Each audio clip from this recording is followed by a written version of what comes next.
Maayong gabi kaninyong tanan mga kaigsunan. Inubanan sa kalipay ang akong pagpaabot sa inyo ha. Nining maong mensahe tungod kay karon-tun-an nato ngano nga naggamit si Ginoong Hesus og mga sambingay. Usa ni kapanahon nga giduol gyud siya sa iyang mga tinun-an. Unya usa sa ilahang nangutana ngano nga nagagamit og sambingay si Hesus sa pagtudlo. Busa ang uluhan nini, why did Jesus use parables? Matthew chapter 13. Basahon nato ang verses 10 until 14. And the disciples came and said unto him, Why speakest thou unto them in parables? He answered and said unto them, Because it is given unto you to know the mysteries of the kingdom of heaven, but to them it is not given. For whosoever hath, to him shall be given, and he shall have more abundance. But whosoever hath not, from him shall be taken away even that he hath. Therefore speak I to them in parables, because they seeing me not, and hearing they hear not, neither do they understand.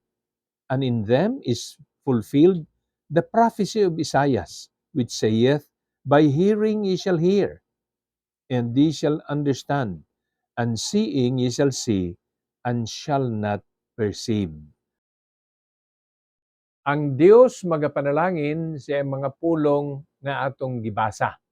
Maunay karon mga kaigsuunan kay daghan pa mang mga sambingay nga buot natong pagatun-an ato sang tagaag usa ka higayon nganong dinhi man gyud ta nag concentrate, nganong dinhi man gyud na sentro ang kada Miyerkules natong pagtuon ngano nga gipaagi og sambingay ni Ginoong Jesucristo. Mga kaigsuunan, naadayon ang kumpletong tubag ni Ginoong Jesucristo. Naadayon ang iyang pagpahayag. Gani, tulo ni kabutang ang atong makatunan. Og di na ako paglanganon, dinhi karon sa verse 11. Tanawan ninyo pag-ayo og paminawan ninyo kay ako ning pagabasahon sa pinulungang Cebuano. Siya mitubag og miingon ngadto kanila, tungod kay kini gikahatag nganha kaninyo aron mahibalo sa mga misteryo sa gingharian sa langit. Apan ngadto kanila kini wala gikahatag. Dinhi sa atong nabasa, unang tubag sa atong Ginoong Jesucristo, diha sa verse 11, giklaro niya nga ang mga kamatuoran gihatag mismo ngadto sa mga tinun-an maning miduol niya, the disciples. Og 12 niini mao ni ang mga apostles, mao na inner circle nga ginatawag nato sa mga tinun-an ni Ginoong Hesus. Usa sa ila ang nangutana niini. Og klaro dayon sa inyo mga tinun-an, mga disipulo o kaning mga apostoles, gihatag na mismo ang kamatuoran. Apan, alang sa uban, ilabi na ang mga dili matinuohon. Wa gyud sila'y nabatian og way nakatuunan. Mao na nga himo ni Ginoong Jesucristo gipaagi og sugilanon, gipaagi sambingay. Kay mas interesting kung pananglitan ang imo nga approach sa tao kanang dili pa niya mismo matugkad. Dili man ingon nga ato sang libog-libogon ang tao. Di man. Apan adunay mga butang nga kung gusto ka nga matugkad ug masabtan og unsa gyud, mangita kag paaging imong tun-an. Mao na pamaagi ni Ginoong Hesus. Unya, sa una niyang tubag nga ingon siya, kamo naa makapangutana mo sa ako, matubag dayon, sila wala niini, ang iyang katuyuan niini nagpadayon sa sunod nga verse nga hinumduman nga alang sa mga katawhan nga naa unya i-practice ang kamatuoran, daghang paagi ang Ginoo nga dugangan pa gyud niya ang iyang gihatag ni anang matinuon. Apan sa tawo nga modumili, ilabi na kay kaugalingong mga matawag natong talent, skills, unya di nimo na gamiton, pwede nang kuhaon ra sa atong Ginoo. Muna siya mismo gusto nga makatabang sa mga katawhan mutudlo og sa unsang paagi nga makuha niya ang tigpaminaw o igpaminaw sa tao. Ang ilang attention, ang ilang hearing, mo nang gigamitan niya og sambingay.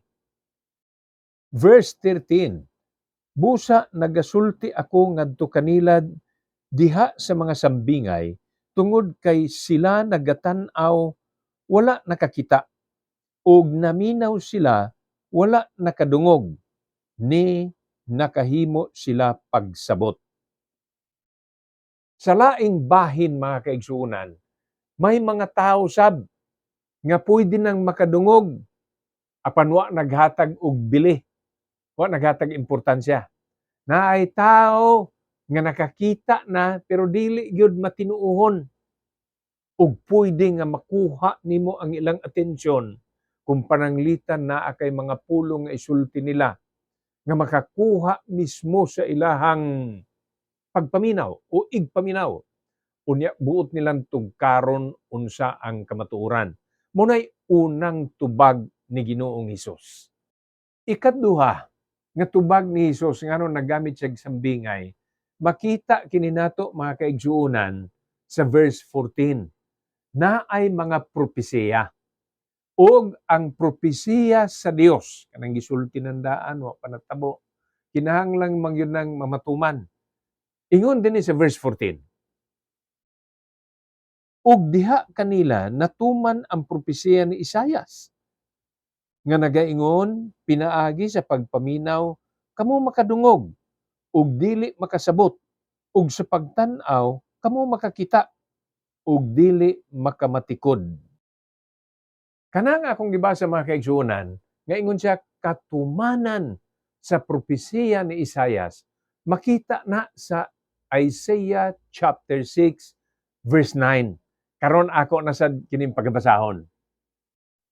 And he said, go and tell these people, hear ye indeed, but understand not, and see ye indeed, but perceive not. Mao ni mga kaigsuonan ang nahimong katumanan sa prophecy. Kay niadtong panahon ni propeta Isaias, nagasulti siya ang mga tao dili mutuo. Busa giingnan sila nga paminaw mo. Nadungog ninyo apan di ninyo tuuhan, nakita ninyo pero di mo makamatikod. Ingon siya moabot ang panahon nga dunay mga tao nga nakakita di mo tuo ug gakahitabo gani ni di lang moabot ang panahon natabo na jud. Nay mga tao nga wa nakakita apan nagtuo. Mo ning usa ka katumanan. So this is the second answer of the Lord Jesus. Number one is he is using the parable because to the disciples and to the apostles, they have it. They have the truth. And to other people, they don't have the truth yet. Mao na gigamitan niya ni og sambingay. Nya ang kini ikaduha, mauna ni ang katumanan. Pero nindot sa kaayo mga kaigsuonan ang ikatulo. Kaya ang ikatulo makita sa nato dinhi sa verse 15. For these people's heart is wax gross, and their ears are dull of hearing, and their eyes they have closed, lest at any time they should see with their eyes, and hear with their ears, and should understand with their heart, and should be converted, and I should heal them. Okay, kini kabahin ang nindot kay mga kaigsuonan. Bisan pa adunay mga tao nga mudumili sa kamatuoran. Mga nakakita pero gituyo lang yun nga dili tuuhan. I like this part. Kaning na sa verse 15. Sa nag-ingon din nga kining mga tawhana wa naghatag importansya, kining mga tawhana mo balibad apan naghimo pagyapon og pamaagi ang Dios. Pinaagi kay Ginoong Kristo nga naggamit og mga sambingay. Diha ninyo makita ug unsa kita kamahal sa Dios nga adunay mga lain panghimuon. Di lang ni gisabwag unya bahala natang mamunit. Dili lang ni gihatag bahala natang mudawat. Apan ang Ginoo sa mga di matinuohon naghunahuna pagyud gihapon nga ingon siya that I should heal them. Ang mga katawhan napuno sa sala. Kitang mga katawhan naglunang sa kasalanan. Apan ang Ginoo nagmahal gihapon nato ug pinaagi niining maong mga sambingay hatagan gihapon ta niya og lain pamaagi nga makabatuntag interest, makabatunta og kanang paghigugma nga tugkaron ug unsa gyud ang mamatuod. Maayo gyud kaayo ang atong Ginoong Kristo. Ingon ni ana ta mga kaigsuonan, dunay mga tawong mobalibad, mag-imbita ka, murag wa ra gyud. Dunay mga tawo nga mudumili sa imuhang mensahe. Ayaw lang og katagam. Gani kung ang uban dili gyud gahi gyud, itugyan sa pag-ampo ni adtos uban. Ug kining atong pagtuon dinhi karon naghatag kayog dako kay natong leksyon nga ang Dios nahigugma pag-ayo kanato. Nga sa mga panahon nga kita moingog dili, panahon nga moingon ta dili ko o wa ko'y ako'y gusto ni ana, siya nagpakita gihapon sa iyang gugma that I might heal them. Dili lalim ang magkasakit, apan mas grabe ang magkasakit spiritual ug ang tambal ni anang tanan diha gyud kay Ginoong Kristo.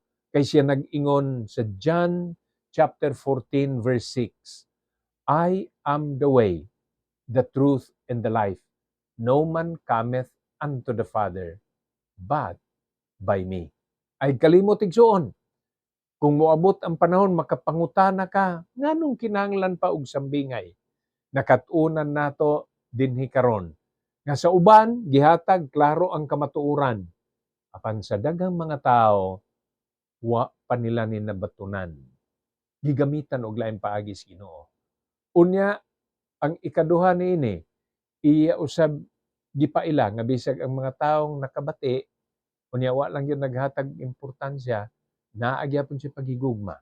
Ug ang ikatulo, tinguha ni Ginoong Kristo nga matuman iyang dakong misyon, to save and to seek that which was lost.